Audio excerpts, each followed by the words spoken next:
Donc Magda va un peu nous parler déjà des exerciceurs, puisque elle-même a beaucoup travaillé sur WIMS. Et peut-être je te laisse aussi te présenter. Voilà, donc je suis euh, aussi à l'UGE comme l'Université Gustave Eiffel comme Ti. Et bon, je suis maître de conférence en maths et puis on a beaucoup utilisé à un moment donné des exerciceurs à l'université. Et puis on en développe un aussi, mais pour ça, j'en parle pas trop aujourd'hui.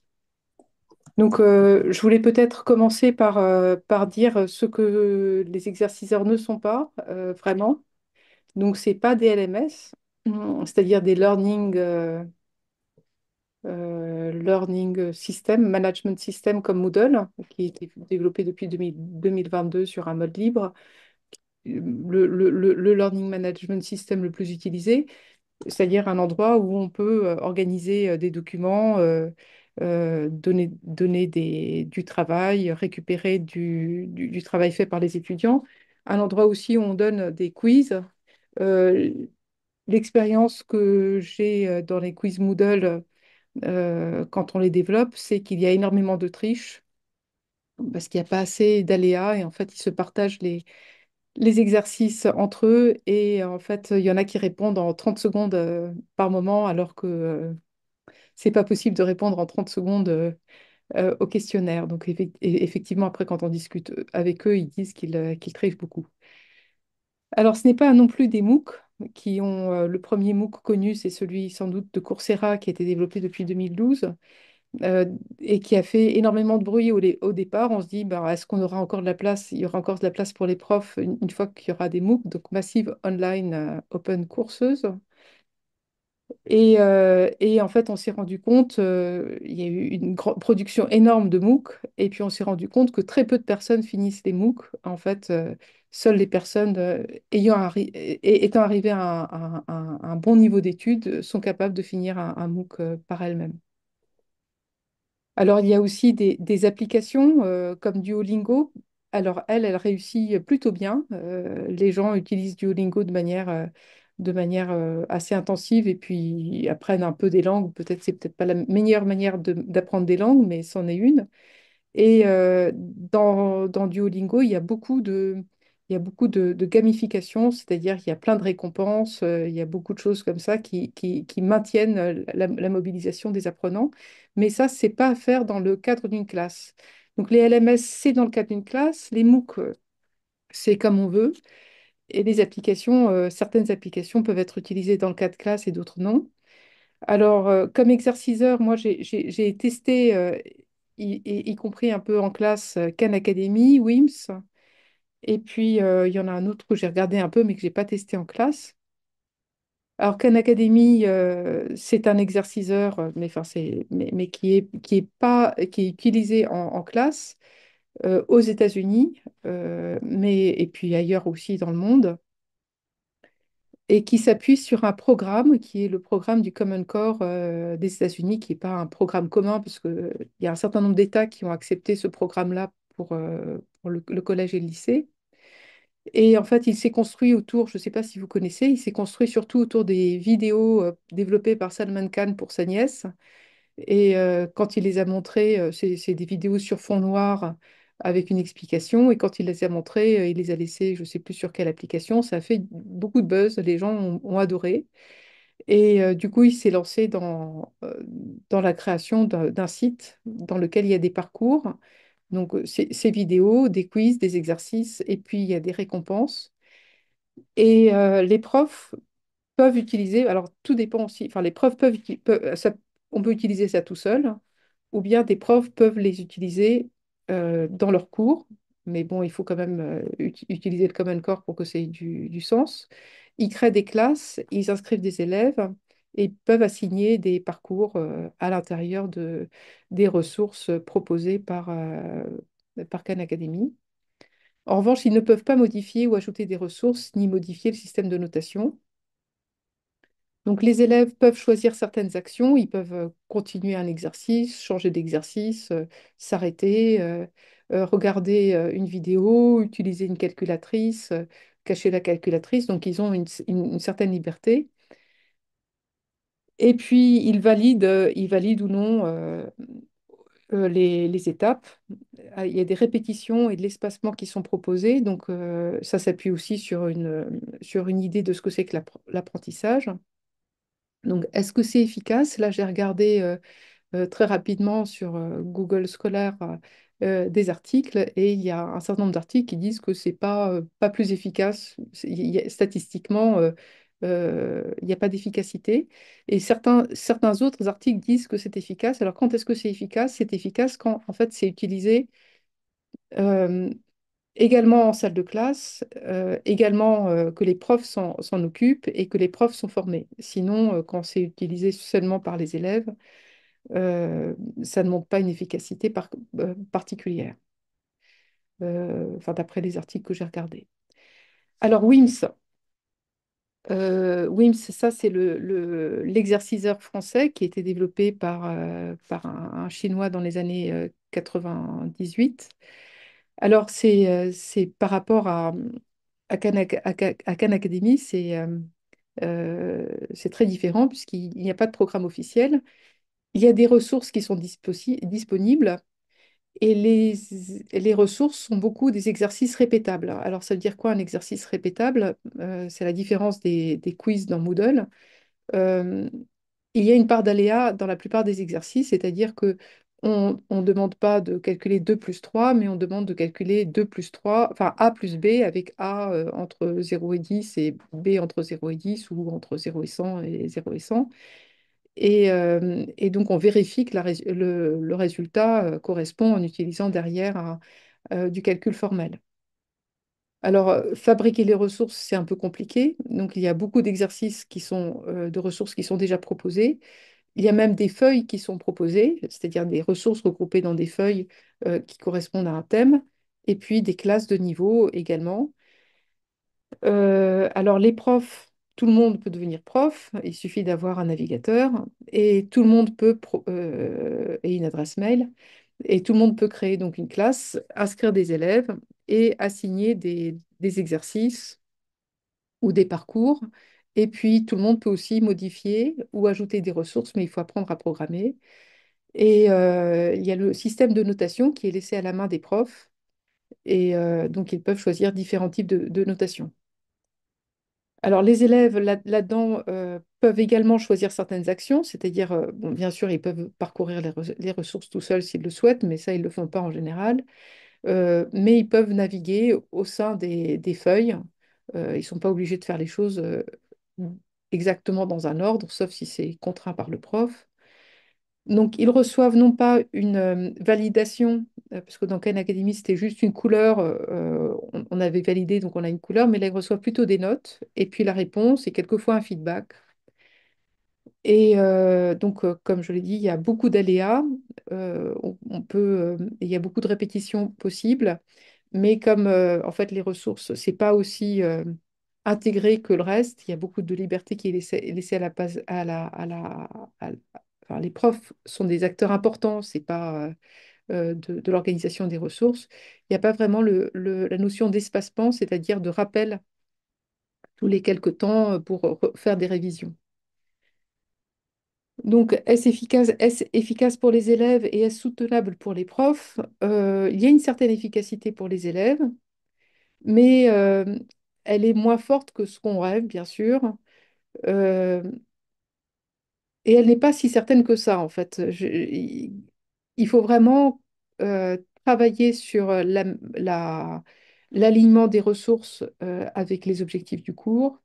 Euh, et puis avoir aussi du soutien humain parce que les élèves qui ont du mal, en fait, ils vont pas se débrouiller tout seuls. Donc, quand on avait organisé certaines années tout un système, parce qu'on avait eu un financement, donc on pouvait payer aussi des élèves, des étudiants qui faisaient du tutorat WIMS et qui répondaient aux questions des élèves, des étudiants quand ils en avaient.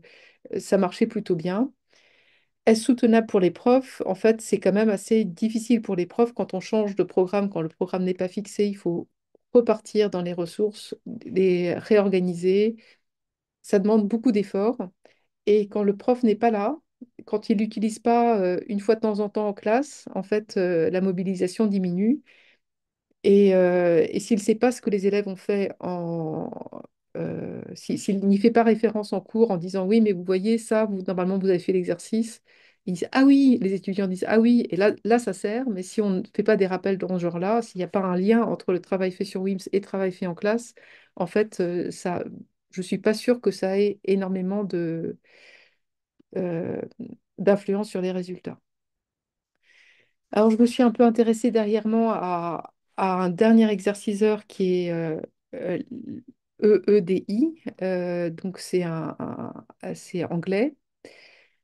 C'est c'est plus joli. Vous voyez, parce que oui, l'un des problèmes avec Queens aussi, c'est que l'environnement, malgré enfin, le modèle économique, c'est un modèle associatif, complètement libre.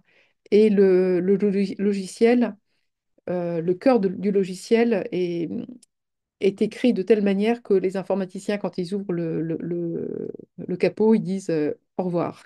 J'ai pas envie de rester là-dedans, j'ai pas envie de jouer. Donc c'est un peu un problème pour la soutenabilité de WIMS à long terme. Pour l'instant, il y a encore une équipe qui est là, mais je ne suis pas sûre qu'elle soit remplacée à terme, en fait. Alors, Eddy, donc ça, c'est britannique. Ça a été fondé par Craig Burton, qui est un prof anglais du secondaire qui a aussi beaucoup de blogs, qui est extrêmement actif et extrêmement sympathique.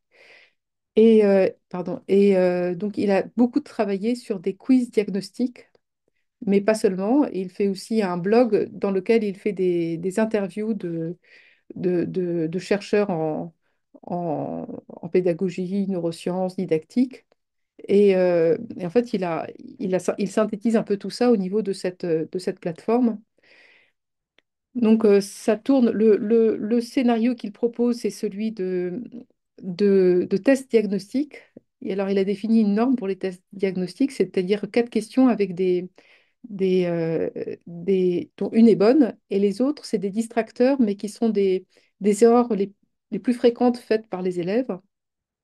Et en fait, en cliquant en répondant à la question, en fait, on sait à peu près le type d'erreur a priori que l'élève peut avoir fait, et il y a des ressources qui sont proposées en fonction. Et il y a aussi toute une gamification qui est faite dans le cadre du travail à la maison ou dans le cadre du travail en classe ou entre classes ou entre lycées avec des petites icônes.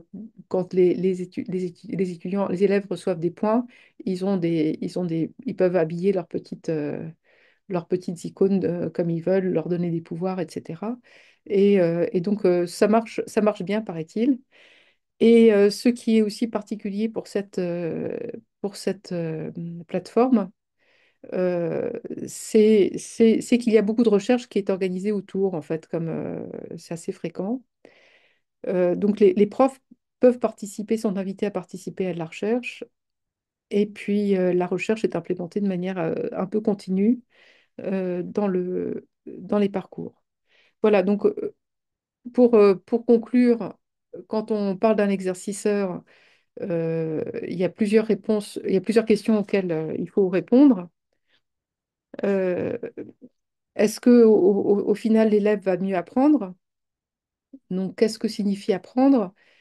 Moi, j'ai observé de temps en temps avec WIMS que certains étudiants réussissaient, du fait du système de notation, ils recommençaient à faire l'exercice, ils voulaient avoir 10 sur 10, mais quand ils avaient fait, c'était une moyenne des notes qui étaient affichées. Il y avait une des notes s'affiche automatiquement, qui est une moyenne des notes, et ils voulaient arriver à avoir la note maximale. Et quelquefois, ils refaisaient de très très nombreuses fois l'exercice jusqu'à avoir l'arrondi qui passe à 10. Et en fait, ils n'apprenaient plus au bout d'un certain nombre de fois, de certain nombre de répétitions, ça devenait en fait un espèce de réflexe et qui n'était pas un apprentissage. Et ça ne se transférait pas ensuite dans une situation différente. Donc ça, c'était il fallait vraiment les mettre en garde et avoir une discussion avec eux pour leur dire, écoutez, ne regardez pas cette note si vous avez euh, réussi, passez à autre chose. Ensuite, ce qui est important, c'est de savoir dans quel cadre on utilise la plateforme. Est-ce que c'est à l'école, en classe, dans la maison? Est-ce que le travail est collectif ou individuel? Et en fait, on voit que les expériences qui fonctionnent, c'est les expériences où il y a quand même des interactions sociales qui interviennent. Et quand on perd pas la notion de classe et quand on a une expérience commune avec d'autres, c'est quand même mieux que quand on a une expérience qui devient au bout d'un certain temps trop singulière. Et puis, il y a bien sûr la question comment mesurer le fait que l'élève apprend mieux. Donc, comment mesurer de manière individuelle, de manière au niveau d'une classe, au niveau d'un établissement, au niveau d'une nation. On a des instruments de mesure, mais est-ce qu'on peut les utiliser pour cela? Ensuite, la question, c'est est-ce que le prof enseigne mieux si jamais on a besoin du prof? Donc, que signifie enseigner? Et puis, le fait d'utiliser une plateforme, est-ce que c'est acceptable par le prof? À quelles conditions? En fait, quand la condition, en France, on est quand même assez individualiste. Si la plateforme ne permet pas un peu de modification, je ne suis pas sûre qu'elle soit acceptée par... Pardon, excusez-moi. Oh, pardon. Je ne suis pas sûre qu'elle soit acceptable par... En fait, WIMS a été assez accepté justement parce qu'elle laissait beaucoup de marge de jeu ou une possibilité, en tout cas, de modifier aux profs, mais ça induit des charges de travail. Et au bout du compte, quels sont les gains? Donc, il faut pour que ce soit acceptable par les profs qu'il y ait des gains importants ou que ça n'augmente pas trop sa charge de travail. Et puis après, il y a les questions, quelle est la place du chercheur? Comment transférer les connaissances acquises vers la classe? Et peut-on utiliser les plateformes pour dynamiser ensuite la recherche? Donc ça, c'est une question importante à mon avis si on veut avoir une bonne plateforme d'exercice. Et enfin, il y a une question extrêmement importante, c'est le développement aussi bien des ressources, mais dans ce cas-là, il faut aussi développer un programme et des objectifs d'apprentissage, donc qui les fixe.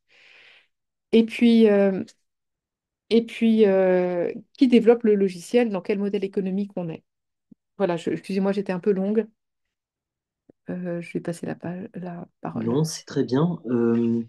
Alors, est-ce que quelqu'un a une question rapide pour Magda? Sinon, je propose s'il n'y a pas encore de questions, qu'on passe à l'exposé de Benjamin qui est un peu dans le prolongement. Donc, Benjamin, toi, tu es prof au collège, j'ai oublié quel collège, Franklin, Franklin, Franklin, à Lille. à Lille, oui.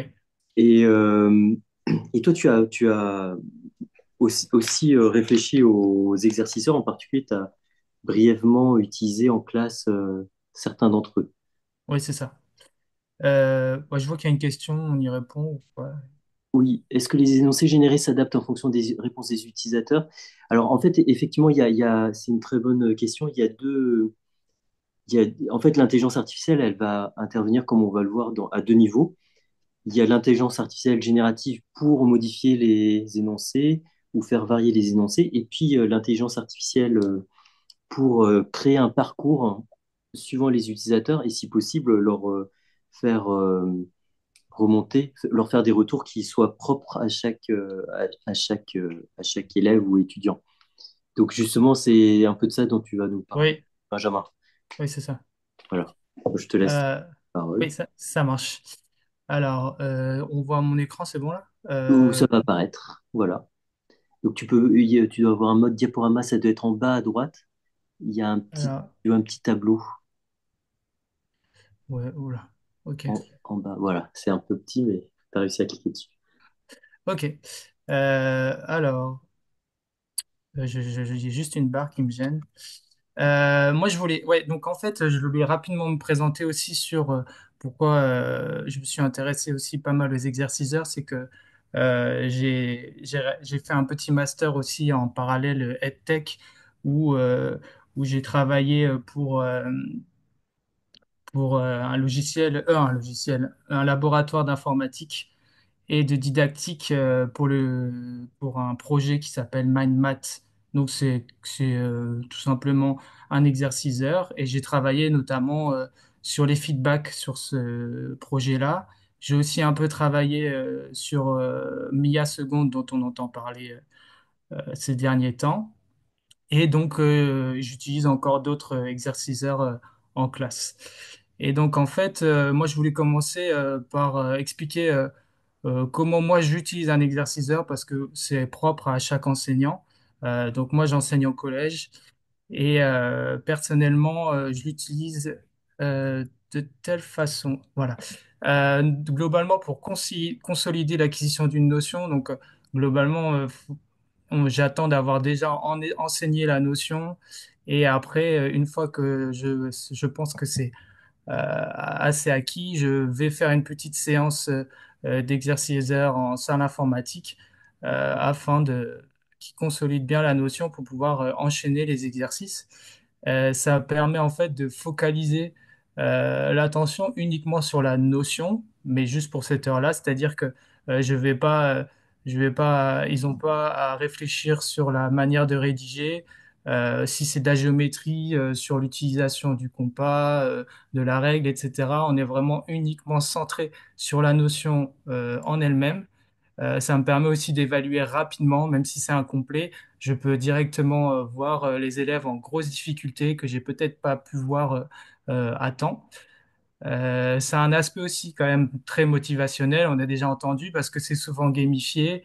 Juste le soir, par exemple, quand je fais cours à 16h30, 17h30, les élèves n'ont plus vraiment envie de travailler. Et finalement, quand on les met devant un ordi, tout de suite, ça va mieux. Donc, bah, c'est pas mal aussi pour les faire travailler. Ils sont en autonomie. Il y a l'avantage de l'autocorrection. Donc, les élèves en réussite peuvent avancer un peu plus vite. Et donc, vient le moment important qui est en fait la remédiation. Et en fait, du coup, j'utilise l'exerciceur pour euh, quand je laisse les élèves qui n'ont pas de difficulté sur la notion en autonomie, ils peuvent aller au-delà de ce que j'attends d'eux, continuer le parcours, aller plus loin. Et moi, je peux aller venir aider les élèves en difficulté. Et en attendant, les élèves qui ne le sont pas peuvent poursuivre leur travail de leur côté. Donc ça, c'est quand même un outil pédagogique intéressant, je trouve. Maintenant, on va parler du coup avec le thème que l'on a aujourd'hui, c'est l'apport de l'IA. Alors, sur les deux projets sur lesquels j'ai travaillé, les deux, c'était le même type d'IA qui existe en fait dans beaucoup de formations, même pour des formations pour les entreprises, qui s'appelle l'adaptive learning, qui est quand même différente de l'IA générative. Alors, je laisse tout à chacun de définir est-ce que c'est une IA ou pas, l'adaptive learning. En fait, l'adaptive learning, c'est un programme informatique qui va récupérer, euh, je suis pas, euh, je suis pas informaticien, mais bon, en travaillant un petit peu avec eux, j'ai pu un peu comprendre. Il va récupérer les traces de l'élève, c'est-à-dire son taux de réussite, son temps de réponse, ça peut être le mouvement de sa souris, enfin tout ce que peut récupérer l'ordinateur. Et avec ça, il va proposer le prochain exercice en fonction de toutes ces traces. Et ça va lui proposer un parcours de façon à ce qu'on appelle, il me semble, en didactique, une distance proximale, je ne sais plus vraiment bien le nom, mais rester assez proche de l'élève pour qu'il reste assez en réussite, pour pas que ça soit ni trop dur ni trop facile. C'est l'idée de l'adaptive learning, c'est-à-dire de le garder assez motivé et donc de lui proposer un parcours qui est vraiment lié à son profil. Donc ça, c'est l'idée et qui est vraiment différente de l'IA générative qui là qui est vraiment une boîte noire. On n'a pas, ça va récupérer les traces, mais ça va aussi chercher sur Internet, enfin, tout un système de réseau de neurones qui va créer de lui-même des énoncés, des réponses, des questions. Là, sur les logiciels enfin, les logiciels qu'on peut trouver pour l'instant en France, globalement, c'est toujours d'adaptive learning et donc les énoncés sont préalablement écrits, les questions sont préalablement écrites et les feedbacks aussi. On est vraiment sur le parcours lié au profil de l'apprenant qui est dit euh, fait par une IA. L'avantage, donc, c'est que ça nous soumet un tableau de bord à la fin. Moi, j'ai pu voir une application qui crée des clusters, c'est-à-dire que ça va nous mettre les élèves qui sont plutôt en réussite ensemble, nous montrer les élèves qui ont été moyennement ou plutôt sur telle ou telle notion, ils étaient à peu près du même niveau, enfin, créer tout un système de clustering si on veut aller plus loin, mais aussi euh, euh, les niveaux. Chaque élève, où il en est dans son parcours, où il est en réussite, où il est en difficulté. Donc, dans l'idée de ce tableau de bord, moi, j'ai pas pu l'essayer à fond, mais c'est que grâce à ça, le soir, on rentre chez soi et on voit les notions que l'élève n'a pas su faire. L'idée aussi de l'adaptive learning, donc de la différence entre un exerciceur qui l'a par rapport à celui qui ne l'a pas, c'est que si je prends un exemple simple, si un élève est en difficulté sur un théorème de Pythagore et qu'il ne trouve pas la bonne réponse, il va et à plusieurs fois, il essaye plusieurs fois, il n'y a toujours pas la bonne réponse. Il va aller chercher, il va revenir en arrière pour chercher, par exemple, il va lui proposer des exercices sur les racines carrées pour vérifier si c'est pas la racine carrée qui lui fait défaut. Après, il va essayer de lui demander, si c'est pas ça, il va essayer de lui demander, est-ce que tu es capable de me trouver l'hypoténuse sur un triangle? Après, il va lui demander la formule de Pythagore.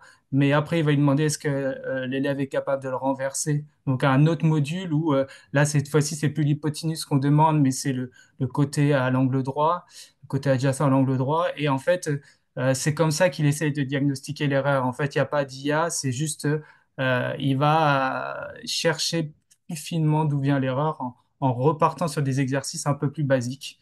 Donc, voilà un petit peu l'idée du fonctionnement. Par contre, là, c'était le thème de, de mon master que j'avais fait. Et en fait, c'était la rétroaction ou le feedback. C'est là où les exerciceurs sont plutôt, je trouve, par expérience très mauvais. Euh, C'est-à-dire ils ne sont pas capables de trouver, d'identifier vraiment d'où vient l'erreur d'un élève parce qu'il manque clairement de traces. Ils ont juste son temps de réponse, sa réponse, et l'outil informatique, il peut pas savoir si c'est parce qu'en fait, il sait pas très bien utiliser une souris, ou s'il gère pas bien l'utilisation du clavier, ou si c'est un exercice de géométrie sur exerciceur, peut-être il trouve pas les outils pour faire un cercle, etc. C'est pas forcément la notion sur laquelle il est en difficulté, mais plutôt sur le passage papier ordinateur. Et donc, en fait, ou alors, tout simplement, il met du temps à répondre parce qu'il est en train de bavarder. Ou alors, on connaît des élèves, notamment pour les évaluations de sixième, de quatrième. C'est des élèves qui appuient sur suivant, suivant, suivant, suivant. Enfin, tout ça, il existe plein de biais comme ça qui brouillent un peu, qui risquent de brouiller un peu l'identification de l'erreur d'un élève. Et donc, ce qui fait que c'est pas toujours, ce qui fait que le feedback est pas toujours très pertinent. Ils sont toujours très génériques. Donc, en fait, on va généralement les feedbacks sur les logiciels. J'utilise aussi Saccado, c'est un autre logiciel. Bref, les feedbacks sont très génériques, c'est-à-dire que bon, soit on a un vrai faux, soit on a un rappel de cours, mais il y a toujours qu'une seule approche, ça va pas, il va pas lui apporter une deuxième approche. Si on doit faire moins 5, euh, l'ordinateur va lui dire bah, soustraire, c'est ajouter son opposé, mais à un élève en difficulté, on a beau lui dire 3 fois que c'est ajouter son opposé, il n'y arrive toujours pas. Donc c'est vrai que moi, quand j'utilise les exerciceurs en classe, bah, je suis là pour accompagner les élèves en difficulté. Je sais très bien que c'est pas l'exerciceur qui va lui permettre de comprendre la notion. Il travaille beaucoup par essai-erreur. C'est-à-dire les bons élèves, en fait, ils vont comprendre la notion non pas grâce au feedback, mais par essai-erreur. Parce que comme c'est des exercices qui se ressemblent, ils vont commencer à comprendre le truc et peut-être même débloquer la compétence eux-mêmes en testant. Mais c'est rarement le feedback qui va faire un quelconque changement. C'est là où on voit que il n'est pas, c'est pas encore un très bon pédagogue, c'est juste un bon assistant pour créer des exercices, mais il n'est pas trop là pour aider à comprendre les erreurs. Moi, je voulais rapidement parler des points de vigilance parce que Je pense qu'il faudra parler de tous les biais si on me laisse passer, si on commence à utiliser l'IA générative pour créer des énoncés. Euh, on ne sait pas quel énoncé risque d'être proposé à l'élève. Donc, moi, je voulais maintenir un niveau de vigilance là-dessus. Donc, sur tout ce qui est IA génératif, je pense qu'il y a des questions à se poser. Donc, on est sur de l'adaptive learning. Bon, je pense que ça va. Aussi, peut-être que ils vont commencer, certains logiciels vont vouloir commencer à accumuler davantage de traces, c'est-à-dire de données sur l'élève. C'est-à-dire peut-être qu'utiliser une webcam pour là, je suis vraiment dans l'hypothétique, hein, mais pour avoir l'attention de l'élève, pour en permanence savoir où il regarde, puisque ça existe déjà, où l'élève regarde, pour essayer de mieux identifier l'erreur, etc. Mais je pense que c'est des questions sur lesquelles il faut se poser. Et voilà. Et enfin, j'ai quand même essayé, j'ai fini par essayer avant-hier de créer un exerciser sur un fameux logiciel d'IA générative et bon, ça fonctionne pas trop mal, ça fait plutôt des QCM, mais c'est à la portée de tous et à chacun de se donner son avis. Voilà pour moi. Tu as rentré quelle requête, en fait, sur ton... À Ouais, alors c'est très long de Ah, prompter ça parce que en fait, il est toujours il fait toujours le strict minimum. Alors, j'ai dû lui demander dans les réponses de proposer, c'était sur des équations, des erreurs classiques, de façon, par exemple, parce qu'il nous propose des réponses sur lesquelles il fait des erreurs de signes, etc. Et j'ai dû lui dire de faire attention à ne pas arrondir, parce que, par exemple, sur des exercices de proportionnalité, 99,999, bah, c'est pareil que 100%. Il a tendance j'ai envie de dire entre guillemets, ne pas se prendre la tête. Donc il faut vraiment toujours rectifier, rectifier, rectifier. Mais petit à petit, on arrive à avoir quelque chose, mais c'est très, très long.